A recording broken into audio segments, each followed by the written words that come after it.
The video froze at the exact worst moment.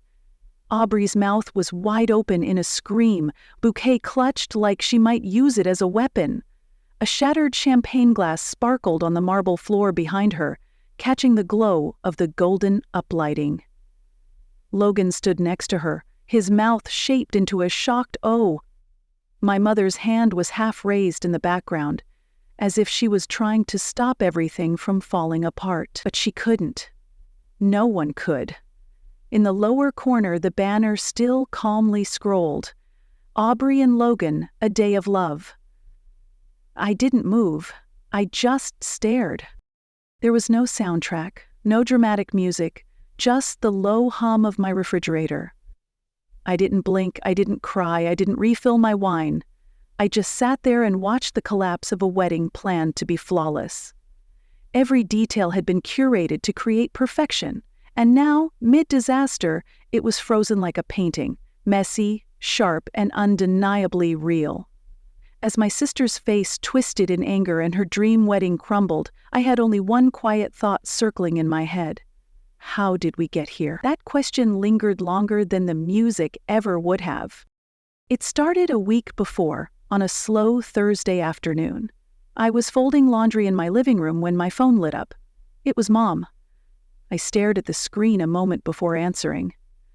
"Elena, sweetheart," she said in that airy, polite voice she uses when she's about to say something awful, but wants to sound pleasant.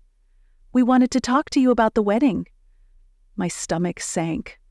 That voice was all too familiar. I had heard it my whole life, when she told me my dress was safe, or that my job was practical. "If it makes you happy." "You know how these things go," she continued smoothly. "Logan's family is quite large, and the venue has strict capacity limits. It's going to be an intimate event, curated, very elegant. That word again, curated, as if I was an accessory that didn't match the aesthetic. I waited for her to add something like, "But of course you'll be there, you're her sister." She didn't. Instead, she said gently, "Unfortunately, we're not able to have everyone attend in person." Everyone. Somehow that word included Logan's old frat buddies and Aubrey's nail tech. But not me. I replied, "I see," though my throat tightened as I said it. She quickly added, "Oh, but you won't miss a thing. We've hired professionals to live stream the whole event. High definition, beautiful angles. It'll be just like being there." I nodded, though she couldn't see me, and I didn't believe her. Because there's a difference between witnessing something and being part of it. Watching your sister get married on a laptop is not the same as standing in the room. It doesn't matter how high the resolution is. Watching from a distance is still being left out. When the call ended, I sat motionless. A neatly folded towel rested in my lap, and I stared at it like I didn't know what it was. I hadn't been forgotten. I'd been excluded. Cleanly, without drama, just precision. They decided I wasn't part of the picture, and then, like a consolation prize, they handed me a live stream link. It was the politest rejection possible. There would be no seat, no toast, no role for me. Just a digital front row view to someone else's celebration. One I was no longer considered worthy to attend. But it didn't begin with the wedding. That was just the final proof. I'd been disappearing for years. I was 10 when I first learned what it meant to step aside. All I'd wanted for my birthday was a small sleepover. 3 friends, some pizza, and a cake. Aubrey, 6 years old at the time, decided she wanted a pony, a real one. When my parents said no, she screamed until the walls shook. They postponed my party to keep the peace. We had a tense family dinner, and my birthday cake stayed in the freezer. I got a savings bond, she got a pony ride. That was the first time I traded something I wanted for her peace. It wasn't the last. In high school, I won the state science fair. I built a working irrigation system. 6 months of work. I came home glowing, blue ribbon in hand. "That's wonderful," my mother said, glancing briefly at the ribbon. Then she turned to Aubrey, who had been cast as tree number 3 in her school play. Suddenly, we needed craft supplies, glitter, cardboard. The dining room table became her costume station. I built a water system. She held her arms out like branches. Guess which one got the framed photo? I didn't argue. I studied, got into college, chose project management because I liked structure and logic. I paid off my loans, got a steady job, started saving early. Aubrey tried a beaded jewelry line, then a lifestyle blog, then goat yoga, all funded by our parents. There was always support for her passions, her reinventions. Meanwhile, the more I stood on my own, the less they seemed to notice me. It's strange how being responsible makes you disappear, especially to the people who raised you. I thought if I just kept showing up, remembered birthdays, helped move furniture, co-signed her car loan, someone would say, "Thank you, we see you." But no one ever did. Eventually, they just stopped expecting me. So when the wedding call came and I learned I wasn't invited, I didn't protest. I didn't cry. I just accepted it. Because by then, I was already used to it. Watching things from the outside was something I'd mastered. All they did was make it official. They sent a link, gave me a password, and called it inclusion. The invitation didn't arrive in the mail. There was no envelope, no gold-embossed lettering, no careful handwriting with my name on thick cardstock. Instead, it showed up in my inbox with the subject line, "You're invited. Aubrey and Logan's live stream wedding access." It felt less like an invitation and more like an automated receipt. Inside was a static graphic with glittery fonts, overexposed engagement photos, and a Zoom link with a password that looked like a Wi-Fi code. A note below read, "The stream will begin promptly at 4:00 p.m. EST. No personal message. Not even a wish you could be here." A few days later, I ran into Mrs. Kenny, our old neighbor from 2 doors down, in the grocery store. She smiled wide, holding a bag of lettuce. "Oh, Elena, you must be thrilled about Aubrey's wedding. What are you wearing?" I opened my mouth, but the words didn't come. Finally, I managed a tight smile. "Actually, it's a small private event. I'll be watching from home. They're live streaming it." She paused, eggs in hand, her smile faltering for just a second. "Oh, well, that's modern," she said carefully.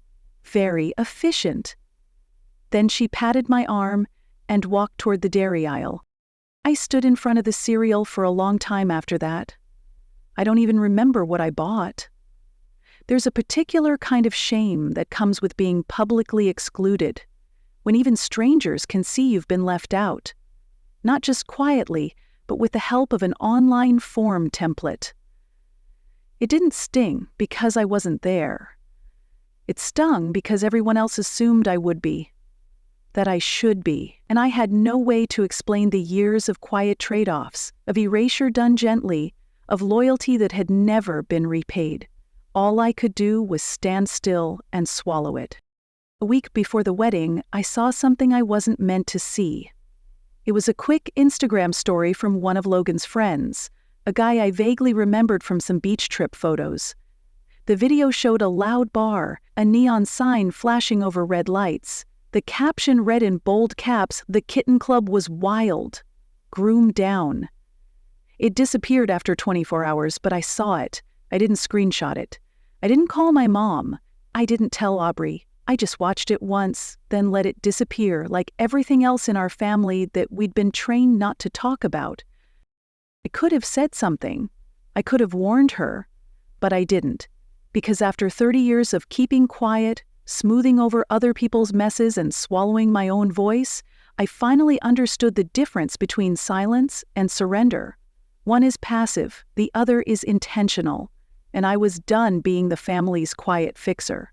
So I poured a glass of wine, closed the app, and said nothing. Some truths don't need your help. They just need time and the right audience. And sometimes, for the first time in your life, you learn it's okay not to interfere. The day of the wedding arrived like a filtered Instagram post. Too perfect, too golden, almost artificial. I dressed in linen and soft colors, barefoot, no makeup. I opened a chilled bottle of Sauvignon Blanc I'd been saving for no reason in particular, filled my glass, and logged on.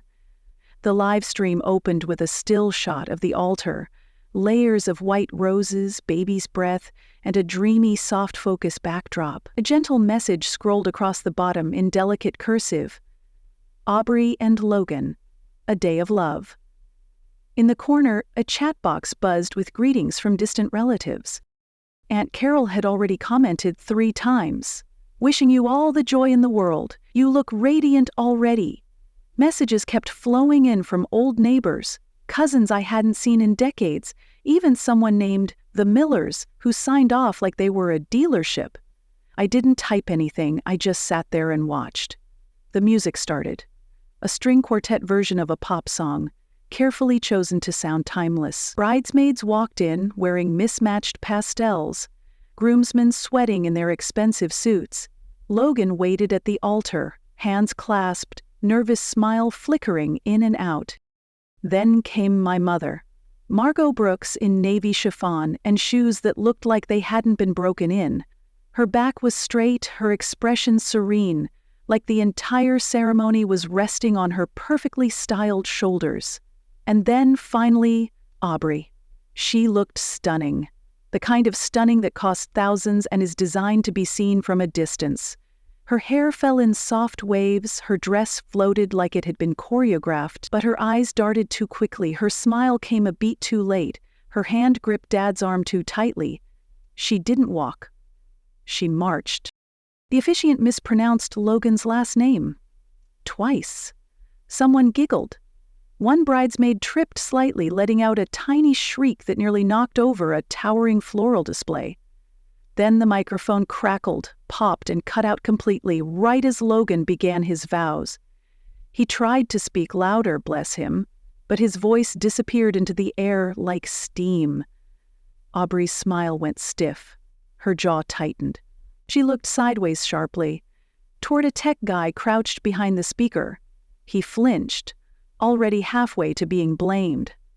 I took a long, slow sip of wine. The cracks were beginning to show through the lace. The reception started like most wedding receptions. Loud, bright, over-decorated, and just tipsy enough to feel chaotic. My screen showed round tables with white linens, gold-rimmed glasses, and centerpieces so massive they blocked people's faces.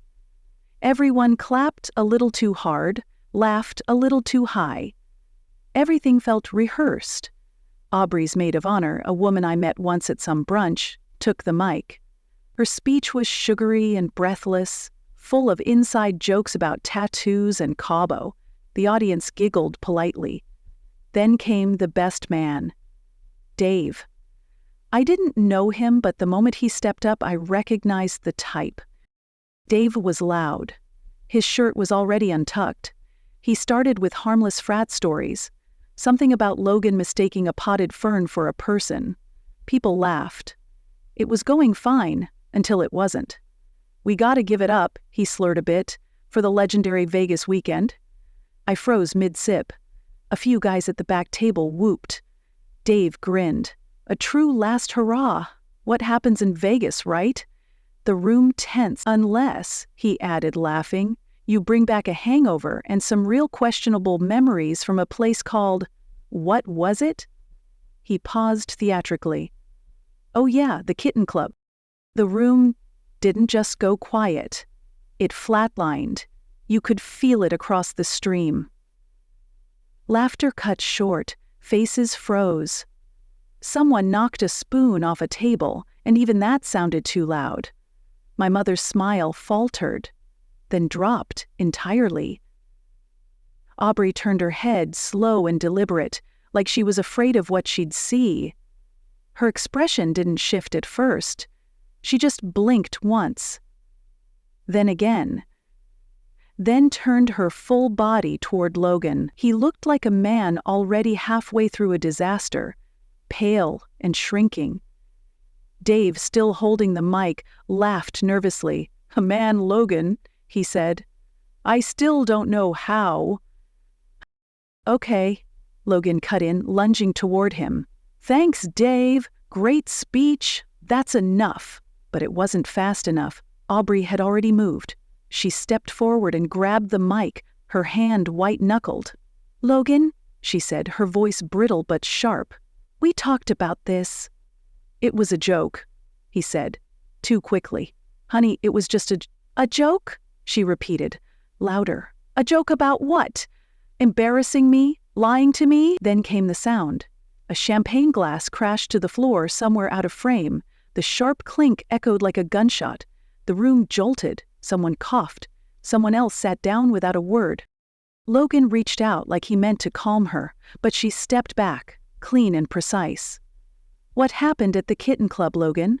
Her voice was steady, but it carried weight. He opened his mouth. Nothing came out. And just as he drew a breath, the stream froze. No warning, no buffering. Just a sudden, full-screen freeze. On my laptop, the frame stuck. Aubrey mid-sentence, her mouth a jagged line, her bouquet lifted like she might hurl it. Logan, behind her, looked stunned, almost ghostly, and in the corner, my mother, with her hand half raised, like she could stop what had already begun. The banner below still scrolled, "Aubrey and Logan, a day of love." I stared at the screen, unmoving, the wine untouched beside me. I waited. Nothing changed. It was like someone had taken a screenshot of failure and broadcast it to everyone who'd ever doubted me. I didn't blink, and then, softly, to no one at all, I laughed. After all the curated decisions, after all the money and planning, they had finally given me a front row seat to the very moment it all came undone. And they did it in high definition. My phone rang 20 minutes later. It was Mom. I didn't pick up. Then it rang again. Then again. Then came the text, "Elena, this is a family emergency, pick up." I let it sit. The screen was still frozen on my laptop. Aubrey's bouquet mid-air, Logan's mouth open, that perfect banner still scrolling. Finally, I answered. "Put it on speaker," I said. "No greeting, just that." "Did you see?" my mother snapped. Her voice was high and sharp. "Did you see what's online? It's everywhere. Aubrey is inconsolable. We need to take it down." I swirled the last of my wine in the glass and stared at the screen. "You're good with computers," she rushed on. "Call TikTok, get it removed. This is defamation. Logan's parents are threatening to sue." I took a breath. "It's not defamation," I said quietly. "It happened." Silence. Then her voice dropped. "Elena, please, you have to help." I paused again. Then I spoke, calm and even. "You told me there wasn't room for me." Another pause. Nothing on the other end. So I added, "And with all due respect, I don't think this is my emergency." Then I hung up. The live stream stayed frozen for a moment longer. And then I closed the laptop. Just like that, the chaos disappeared. The silence left behind didn't feel empty. It felt earned. A month passed. The clip made its rounds online, screen recordings, memes, debates on wedding forums. Someone even took the frozen frame of Aubrey mid-scream and added the caption, "When the group chat finds out you lied." I didn't share it. I didn't comment. I didn't save it. I just watched the noise swell and fade, like it always does. Through the grapevine, I heard that Aubrey and Logan postponed their honeymoon. They were reevaluating communication, whatever that meant. Mom stopped posting. Dad took up woodworking. Apparently, he started carving little wooden birds, angry-looking ones with sharp eyes. And me, I got pre-approved for a mortgage, quietly. No announcements, no fuss, just years of quiet saving, skipped dinners, budget vacations, and being overlooked. I toured 12 places. Most were tiny, with floors that creaked and kitchens stuck in the ADS. But then I found it. A 2-bedroom bungalow on a tree-lined street. Chipped paint, a porch wide enough for 2 chairs, a backyard that smelled like cut grass and something older than the city. It needed work, but not too much. It was imperfect, real. The day I signed the papers, I didn't tell anyone. No champagne, no group text. Just me and a notary, and a key that felt heavy in my palm. That was enough. They spent tens of thousands on a wedding that detonated in front of the whole internet. I spent a fraction of that on something built to last. That night, I sat on the floor of my new living room. No furniture yet. Just one lamp, a soft breeze from an open window, and the hollow echo of space that hadn't yet been filled. The floors beneath me creaked. Real wood, not vinyl, not polished, just true and flawed and solid. I lit a candle, poured a final glass of wine. Then I opened my laptop and quietly deleted the wedding link. Not out of bitterness, just because I didn't need it anymore. I wasn't watching anyone else's life anymore. I was finally living mine. No banner, no curated guest list, no muted chat box, just breath, just stillness. And it was beautiful. I used to think being left out meant I was missing something, but I wasn't. I was being shown a different door, a quieter one, a better one. And for the first time in a long time, I walked through it.